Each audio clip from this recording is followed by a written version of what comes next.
Hey guys, Fred here from Lean Muscle, and I wanted to do a quick review on one particular exercise that's probably caused more injury, more pain, more calls to hospitals than any other exercise that I can think of. And what is it? It's the box jump.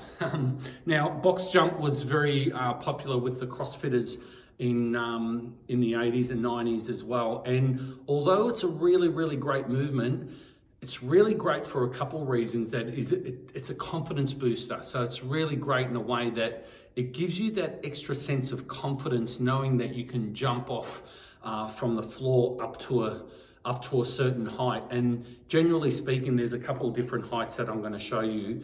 But a couple of things that I see quite often, the mistake when people performing box jumps is they land with their heels not on the ground. So they're not landing with their heels, they're landing with their toes, and they're kind of like scooping forward rather than sticking it back.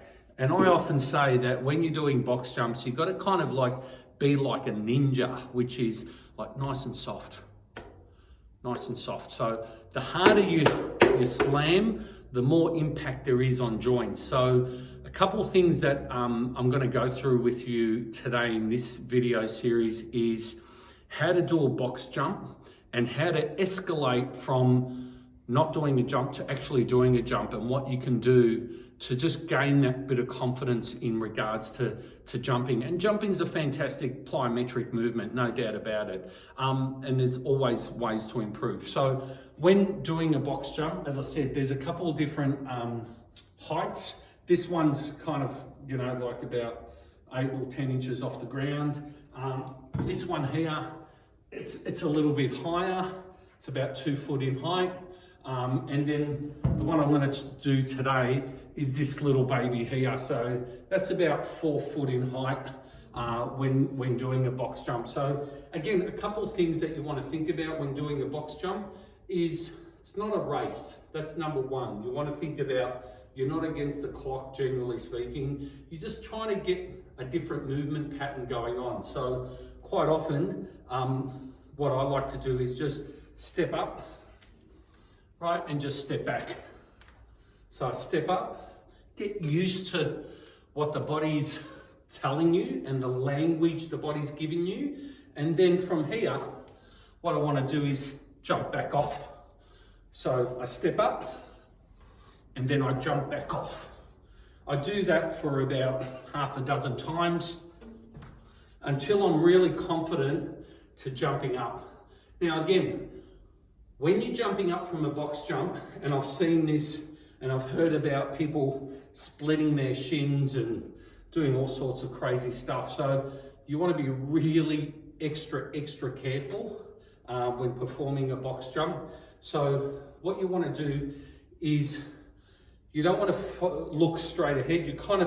I like to look at the base of the actual box that I'm jumping up, and I like to prepare myself mentally. Now, a lot of people kind of like this, and they just can't get it right. Again, step up, jump off, till you get used to it. And then when you get kind of into that movement and getting ready, it's kind of like going for a dance and getting that pattern going on and getting that whole thing put together.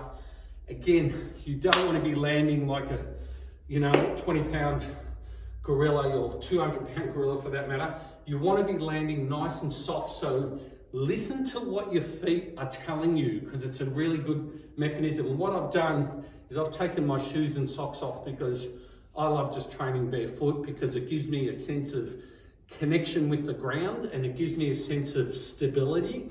And because our feet have got sensory pads underneath, it really gives me that what's going on in my head. So what we're going to do is we're going to do a series of box jumps and just go from there. Again, as I said, I'm looking up and then I'm stepping back off. Hear that? Not a lot of noise. 4. We'll do 5, about 10. 6. 7. 8, 9, take your time getting down, 10. So there you have it. That's the box jump. And that's how to do it properly. So give it a go. Let me know how you go. And remember to laugh with health. Thanks.